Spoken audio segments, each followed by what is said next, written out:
I apologize because I try very hard to keep my speeches between 15 and 18 minutes. But I got to talk a little bit about Hawaii. I've been on the phone with the governor coming up here and the senators. And let me address that devastating wildfires, some of which are still burning in Hawaii. They've claimed the lives of 99 people so far, and they haven't cleaned things up yet. The deadliest wildfire in more than 100 years. A whole city destroyed. Generations of native Hawaiian history turned into ruin. I've spoken to Governor Josh Green multiple times and reassured him the state will have everything it needs from the federal government. I immediately approved the governor's request for expedited major disaster declaration. That's a fancy word of saying whatever you need, you're going to get. And that'll get aid into the hands of people who desperately need it, who have lost their loved ones, who have lost their homes, their livelihoods, who've been damaged and destroyed. And think about this. All that area they got to plow up, they can't do it now because they don't know how many bodies are there. They don't know what's left. Imagine being a mom or dad, wondering where your child is. Imagine being a husband or wife, a mother or father. It's really tough stuff. Almost 500 federal personnel have been deployed to Maui to help communities and survivors get back on their feet. FEMA, search and rescue teams are sifting through the ashes in that 5-mile area that you've seen on television that's been burned. It's painstaking work. It takes time. And it's nerve-wracking.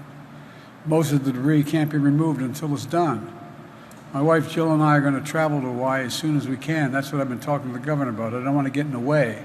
I've been to too many disaster areas, but I want to go and make sure we got everything they need. I want to be sure we don't disrupt the ongoing recovery efforts. FEMA Administrator Griswold, who's the best we ever had, I think, was on the ground this weekend. I just talked to her. She's back in the States. I have directed her to streamline the process as quickly as possible to help register survivors for immediate federal assistance without delay. To date, FEMA has approved 50,000 meals, 75,000 liters of water, 500 beds, 10,000 blankets, and as well as other shelter supplies for survivors displaced from their homes.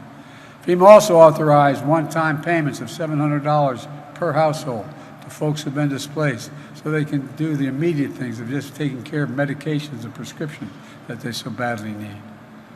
We're working with the state to make sure survivors that have lost their homes have a place to call home until we can rebuild. We're also surging federal personnel to the state to help the brave firefighters and first responders, many of whom lost their own homes, their properties, while they're out busting their neck to save other people. How many have been so impacted themselves, but they're still working around the clock to put the fires out, evacuate survivors to safety, and find the missing. I've ordered all available federal assets on the island to assist local crews, including the U.S. Coast Guard, the Navy 3rd Fleet, and the U.S. Army. In the immediate aftermath, the Coast Guard and Navy supported maritime searches and rescue operations. The Army helicopters help fire suppression and efforts on the Big Island because there's still some burning on the Big Island, not the one where you see on television all the time. FEMA has deployed more than 140 urban search and rescue personnel as well. And there's so many organizations to thank, like the American Red Cross, helping survivors, missing loved ones.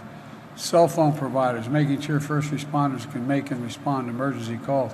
Commercial airlines that have evacuated tens of thousands of people from the island. The list goes on. And the Small Business Administration has dozens of staff on the island and has begun making low-interest federal disaster loans available to Hawaii businesses, homeowners and renters, and nonprofits to help them begin to rebuild, just to get by for the immediate near term. We're going to coordinate and continue to coordinate relentlessly with the people on the ground to make sure the critical work continues. In the meantime, you always hear this phrase, and I've done it so many disasters in my career, it's almost hollow. Our prayers, our thoughts and prayers are with the people of Hawaii, but not just our prayers. Every asset they need, we'll be there for them. And we'll be there in Maui as long as it takes. As long as it takes. And I mean that sincerely. We're going to have more to report on this.